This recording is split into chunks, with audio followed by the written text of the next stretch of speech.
मुंबई में किसी जमाने में अंडरवर्ल्ड डॉन हाजी मस्तान का सिक्का चलता था। हाजी मस्तान मुंबई के अंडरवर्ल्ड का पहला डॉन था जिससे पूरी मुंबई खौफ खाती थी। दाऊद और पठान गैंग को एक करने वाला हाजी मस्तान नामी माफिया वर्धा को भी अपने इशारों पर नचाता था। बॉलीवुड के उस समय के दिग्गज अभिनेता संजीव कुमार तथा दिलीप कुमार तक बॉलीवुड के सभी दिग्गजों के साथ हाजी मस्तान की मुलाकात होती थी। हाजी मस्तान की कहानी किसी फिल्म की स्क्रिप्ट से कम नहीं है। साल 1926 में शुरू हुई हाजी मस्तान की कहानी साल 1994 में खत्म हो गई। तमिलनाडु का रहने वाला हाजी मस्तान 8 साल की उम्र में 1934 में मुंबई पहुंचा था। मुंबई में हज पर जाने वाले यात्रियों के लिए बने मुसाफिर खाने के ठीक बगल में हाजी मस्तान के वालिद ने साइकिल का पंचर लगाने की दुकान खोली थी। इस दुकान का नंबर 7 था।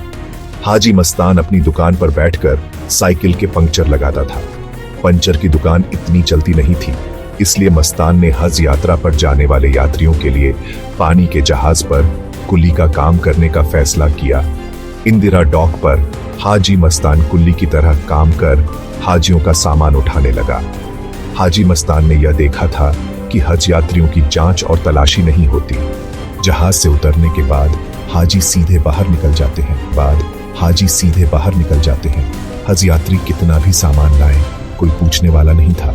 हाजियों के साथ हज से वापसी में हाजी मस्तान उनके खजूर के डिब्बे में डालकर सोना चांदी भरकर मुंबई लाने लगा। खजूर का डिब्बा उस समय 25 किलो का होता था। उसमें भरकर लोग आसानी से जेद्दा से सोना ले आते थे।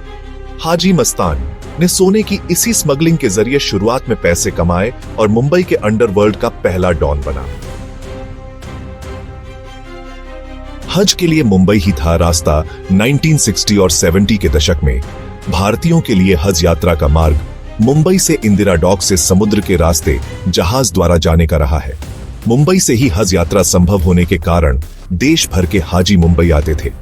यहीं सरकार उन्हें वीजा देती थी और यहां से 90 दिन के सफर पर हज यात्री निकल जाते थे। हाजी मस्तान के साथ कई और कुली भी सोना चांदी की तस्करी में जुट गए। हाजी मस्तान के साथ अशरफ रहमान उर्फ लल्लू और मोहम्मद नूर उर्फ नूरा 28 भी सोने चांदी की तस्करी करते थे। जब भी जेद्दा से सोना आता था, मस्तान के लोग नूरा की एम्बेसडर कार नंबर 28 में सोना चांदी रखकर बाहर निकल जाते थे। करीब 20 साल तक सोने चांदी की स्मगलिंग करने के बाद साल 1970 में हाजी मस्तान ने बहुत पैसा कमा लिया। हाजी मस्तान ने हज यात्रियों के लिए बने मुसाफिर खाने के ठीक सामने 8 और 9 नंबर की 2 दुकानें खरीद ली। इन दुकानों में हाजी मस्तान ने एक क्लब बनाया जिसका नाम रखा डायमंड क्लब। कुछ समय बाद हाजी मस्तान डायमंड क्लब से ही अपना साम्राज्य चलाने लगा। डायमंड क्लब में मुंबई के सारे बदमाश जुआ खेलने आते थे। उस वक्त के बड़े माफिया में करीम लाला, यूसुफ पटेल, वरदराजन जैसे नाम होते थे। वह भी डायमंड क्लब आते थे। इसी डायमंड क्लब में हाजी मस्तान की मुलाकात मुंबई के सभी गुंडों से हुई और वहां से उसका साम्राज्य चलने लगा। कुछ समय बाद हाजी मस्तान ने डायमंड क्लब लल्लू को उपहार में दे दिया। एक बार डायरेक्टरेट ऑफ रेवेन्यू इंटेलिजेंस को सोने चांदी की स्मगलिंग की खबर लगी। लल्लू को पकड़कर सरकारी अधिकारी ले गए, लेकिन माल नहीं मिलने पर उन्होंने लल्लू की खूब पिटाई की। काफी पिटाई के बाद भी लल्लू ने जबान नहीं खोला। इसी बात से खुश होकर हाजी मस्तान ने लल्लू को डायमंड क्लब उपहार में दे दिया था। मस्तान ने अपनी साइकिल की पंचर लगाने वाली दुकान नंबर 7 को नूरा 28 को गिफ्ट दे दिया था। और यही थी मेरे दोस्तों मुंबई के गोल्ड स्मगलिंग किंग की कहानी।